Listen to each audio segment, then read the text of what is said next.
Hey, Facebook Live peeps, this is Seth Green here from growyourown.cult.com. Oh, I apologize about the lighting. I am testing this to see if my new mobile wireless internet works, and we are live from my car outside of soccer practice. So I have achieved the goal, which is we're going to test next week when we are farther away than West Seneca, when Max has practice for his Olympic team in Syracuse. So we are going to test from a different location every week. The goal was to see if my wireless internet would work. This is not Wi-Fi. I wanted internet anywhere where there was no Wi-Fi. So I'm super excited.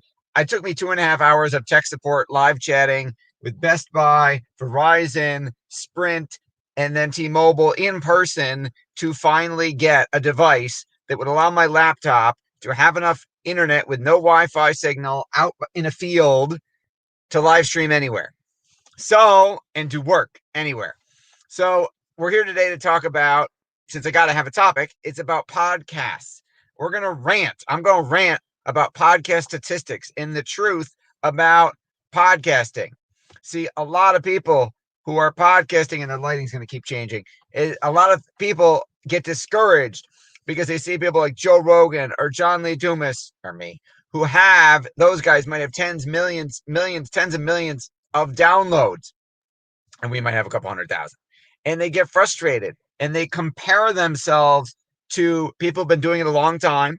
Some people like John Lee Dumas, who was the first 5-day-a-week business show, which he came up with at the exact right time and no one else was doing, and there was a lot less competition. Or Joe Rogan, who had an audience before he launched his podcast, which makes it really easy when you already have an audience that's large to just drive them to your show.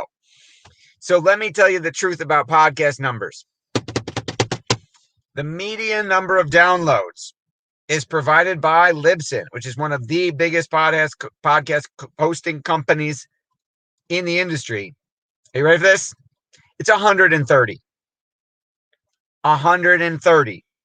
Not per episode. 130. Total. 75% of podcasts don't get beyond 10 episodes because they quit. They see that they don't even have 100 downloads. They get discouraged in the first 10 episodes and they quit. 75% of shows don't get beyond 10 episodes.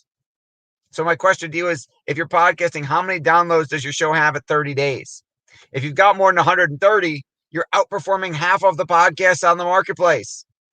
But there are 1.9 million podcasts, so people get discouraged. If your show has 1,100 downloads total since inception, you are in the top 80% of podcasters. If you're at 3,200, you are at the 90% mark. If you get up to 7,200 downloads total, you're at 95%. 18,000 downloads gets you in the top 2%. 32,000 gets you in the top 1% of all podcasts. So relax yourself. Lower your standards. Everybody else is not doing as good as you think they are. The majority of podcasts don't get past 10 episodes. And the majority of them, over half, don't only have a couple hundred downloads, which is why they will eventually quit.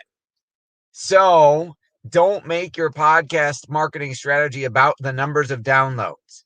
It is not about sponsorships or ad revenue. Because if you think of sponsorships as your primary source of monetization, the number most sponsors and advertisers are looking at are advertisers will talk to you once you hit 1,000 downloads an episode. Sponsors will talk to you when you get 5,000 downloads an episode. Most podcasts, if you look at the stats I just shared with you, are never going to get there. They're just never going to get those kinds of numbers. So stop worrying about them. Stop stressing them out. Your profits from podcasting, if you listen to me, and I am contrarian in our industry, and I invented this model because everybody else was doing it the other way, and the majority of them were wrong because they were doing a model that no one was ever going to hit. It was a delusion. Most podcasters were never going to get to those numbers. So it was a waste of time, stress, aggravation, and money to pursue those numbers. So what I'm going to tell you is it's not about the downloads. It's about the profit per relationship. It's about the relationships you build with your guests. and it's about the resources you can offer to your listeners.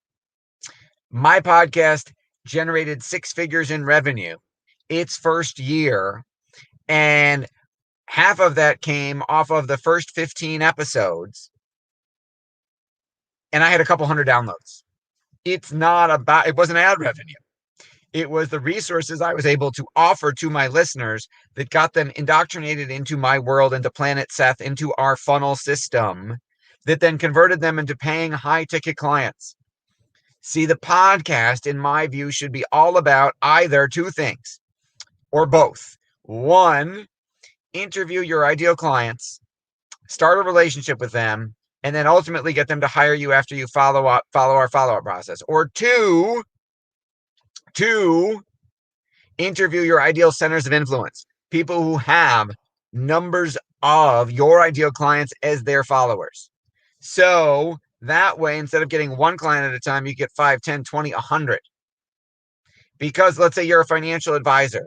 If you interview accountants and attorneys, that accountant could tell their 300 clients about you, and you could get 10, 20, 30 clients at once, better and cheaper than trying to do a seminar or a webinar. If you are an author, what if you wrote a book on QuickBooks? What if you're an author and you're a consultant and you wrote a book on QuickBooks for business owners? Well, what if you went on a podcast like ours where we had 200,000 business owners who listened? How many books could you sell? How many consulting clients could you get with one 30-minute interview? Or what kind of relationship could you build? Could that I interviewed a company who had 1 billion video views on my podcast. Now, because they had made $450 million, it took me a year and a half of dripping on them before they hired us. But then, not only did they become a client, they then asked me to conduct a webinar for their 50,000 folks to teach them the exact strategy they just hired our firm for, which generated even more revenue. And that partnership is still going. So you could also interview media sources, interview the reporters who cover your industry in the magazines, newspapers, trade journals, and websites and blogs, and then get them to write about you after you interview them. It's how I got on Inc. and Forbes magazine. I interviewed the reporter I wanted to write about me, started the relationship, and then they said, oh my God, I just talked about myself for half an hour. I'd love to hear about you. Boom. Second call.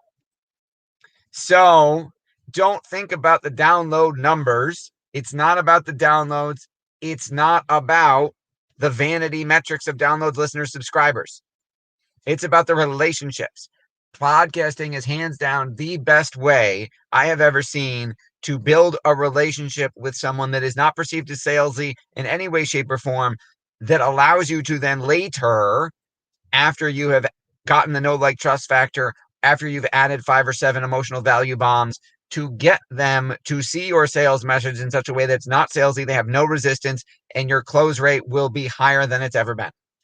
So if you'd like to learn our process for how you can grow your own cult of 50 evangelists who will promote your business every single week for a year, go to growyourown.cult.com, where our Amazon best-selling ebook, The Cult Report, is on sale. Instead of $14 on Amazon, you can get it for $7 at growyourown.cult.com. Go grab it now, and I'll see you on the other side.